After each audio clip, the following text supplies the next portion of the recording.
এই যে মাইন্ড ভাই, এটাই সব কিছু। এটাই তোমাকে বাধ্য করে 8-2 মিনিট শুয়ে থাকতে, এটাই তোমাকে বাধ্য করে তোমার পড়াশোনা ছেড়ে মোবাইলে হাত দিতে, এটাই তোমাকে সব কিছু কন্ট্রোল করে। সো এই মাইন্ডকে যদি তুমি কন্ট্রোল করতে পারো তাহলে তুমি লাইফে অনেকটা এগিয়ে যেতে পারো। আর এই মাইন্ডকে কন্ট্রোল করা যায় তাই বিষয় নয়, মাইন্ডকে কিভাবে কন্ট্রোল করতে হয় সেই বিষয় নিয়েই আজকে আমরা কথা বলবো। আজকে তোমাদের এমন কয়েকটা কি পয়েন্ট বলবো যে পয়েন্টগুলোর দ্বারা তোমরা তোমাদের মাইন্ডকে কন্ট্রোল করতে পারবে খুবই সুন্দরভাবে। মাইন্ডকে লোকে কন্ট্রোল করতে বললে অনেকে বলবে ভাই মেডিটেশন করো, তারপরে হচ্ছে হেলথের খেয়াল রাখো, এরকম। এগুলো ভাই তো খুব ভালো জিনিস, এগুলো খারাপ জিনিস বলছি না, মেডিটেশন খুবই ভালো জিনিস। কিন্তু বর্তমান সময়ে শুধু মেডিটেশন করাটা আমাদের পক্ষে সম্ভব নয়। একটা যুবক ছেলে হয়ে মেডিটেশন করা 10-15 মিনিট মেডিটেশন করা, আমরা 5 মিনিট এক জায়গায় চুপচাপ বসতে পারি না, আমাদের পক্ষে মেডিটেশন করা সম্ভব নয়। সো আমি তোমাদেরকে এমন কিছু প্র্যাকটিক্যাল হয়ে বলবো যার ফলে তোমরা এটা করতে পারো, খুবই সহজে তোমাদের ব্রেনকে কন্ট্রোলে নিয়ে আসতে পারো।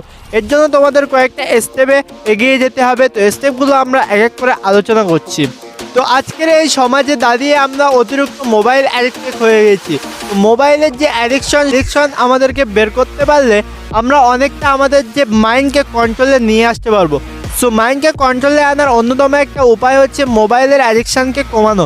যদি তুমি মোবাইলের অ্যাডিকশান কমাতে চাও তাহলে আমার এই ভিডিওটা দেখতে পারো।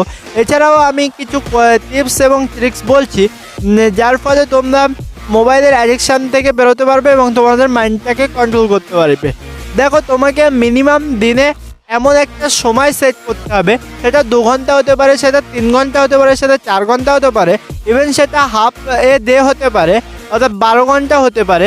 বা তুমি সপ্তাহে একদিন এমন একটা দিন অবশ্যই রাখো যেখানে তুমি তোমার সোশ্যাল মিডিয়া অ্যাপগুলো থেকে এবং মোবাইল থেকে বিরত থাকবে। অনলি মোবাইল কলের জন্য ইউজ করতে পারো, যার ফলে তুমি মিনিমাম তোমার ব্রেনকে একটা সিগন্যাল দিতে পারো, একটা বাধা দিতে পারো যে একটা দিন তুমি অন্তত মোবাইলের অ্যাডিকশান থেকে বিরত থাকছো। আজকের সমাজে আমরা শর্ট স্ক্রল করতে করতে আমাদের মাইন্ডটা অনেক বেশি আনকন্ট্রোল হয়ে গিয়েছে। আমাদের মাইন্ড অলওয়েজ ডকুমেন্ট রিলিজের জন্য অনেকটাই হয়ে থাকে। সো এর থেকে বেরোনোর অন্যতম উপায় ভাই মোবাইলের অ্যাডিকশান দূর করা। যেটা বললাম সেটা অবশ্যই ট্রাই করো। এই স্টেপে আমরা কথা বলবো এমন একটা স্টেপ যেটা হচ্ছে কি না ভালো ফুড, অর্থাৎ তোমাদের মাইন্ডকে কন্ট্রোল করার জন্য তোমাদের খাওয়া দাওয়া অনেকটা ম্যাটার করে। আজকের সমাজে দাঁড়িয়ে আমরা ফাস্টফুড অত্যন্ত বেশি খেয়ে থাকি। আমরা বাইরে যে কোনো জায়গায় যাই, আমরা বাড়ি থেকে কিছু না খেয়ে গেলে বাইরে থেকে যাই তাই খেয়ে নেই। ওকে, এটা হচ্ছে আমাদের অতিরিক্ত একটা খারাপ অভ্যাস, যে অভ্যাসটা আমাদের অবশ্যই ত্যাগ করা প্রয়োজন। আর এই অভ্যাসটা ত্যাগ করতে হলে তোমাকে অবশ্যই খেয়াল রাখতে হবে বাইরে থেকে ফাস্টফুড সব থেকে কম খেতে।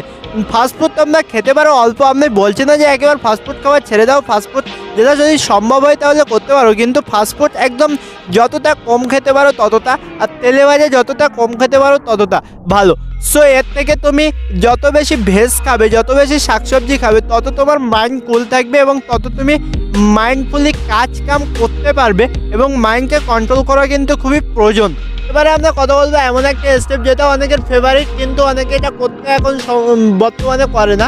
সেটা হচ্ছে একটু ঘোরাঘুরি, একটু বাইরের লোকের সাথে মেশা। কিন্তু অলওয়েজ তোমাকে ঘুরতে বলছি না, বা অলওয়েজ তোমার বাইরের লোকের সাথে মিশতে বলছি না।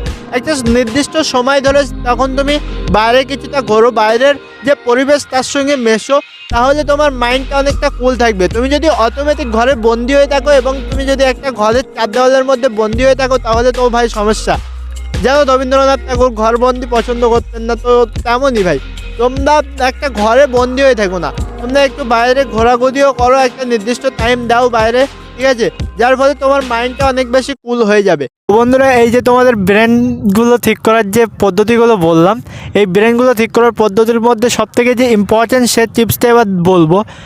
দেখো, আমি এই ভিডিওটা বানানোর আগে বিভিন্ন গুরুদের ভিডিও দেখেছি, অর্থাৎ বিভিন্ন লিডার যারা এইসব বিষয়ে এক্সপার্ট, যেমন সন্দীপ মাহেশ্বরী, তারপর যে সকল রিলিজিয়াস এক্সপার্ট আছে সেই সকল এক্সপার্টদের ভিডিও দেখেছি। এবং সেই সকল এক্সপার্টদের পুরো ভিডিওর নিচর থেকে একটাই কথা সামনে এসে, সেটা হচ্ছে কি না আমরা না কাজের প্রচণ্ড অভাব। আমরা লাইফে অনেকগুলো কাজ আমাদের নিয়ে থাকি কিন্তু আমরা কাজগুলো করি না, অর্থাৎ আমরা লাইফে কাজ করার অভাবের জন্যই এই সকল ডিস্ট্রাক্টের মধ্যে পড়ে যাই, এই সকল ট্র্যাপের মধ্যে পড়ে যাই।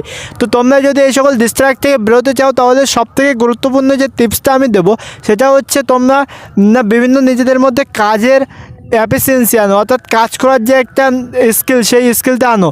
তোমরা যতটা কাজের মধ্যে নিমজ্জিত থাকবে ততটাই তোমরা লাইফে এগোতে পারবে, ততটাই তোমরা লাইফে সামনে এগোতে পারবে। সো কাজটা অবশ্যই তোমরা করতে থাকো, এবং যে কোনো কাজ নয়, যে কাজ তোমাদের করতে ভালো লাগে, মন থেকে করতে ভালো লাগে, সেই কাজটাই করার ট্রাই করো। তো আশা করি এই টিপসটা তোমরা যদি অ্যাপ্লাই করো, এবং যে সকল টিপসগুলো বললাম সমস্ত টিপস যদি অ্যাপ্লাই করো, তাহলে তোমরা লাইফে অনেকটা আগে যেতে পারবে। এবং আজকের ভিডিওতে বন্ধুরা এই পর্যন্তই, দেখা হচ্ছে অন্য কোনো ভিডিওতে। ততক্ষণ পর্যন্ত ভালো থাকো, সুস্থ থাকো, বাই।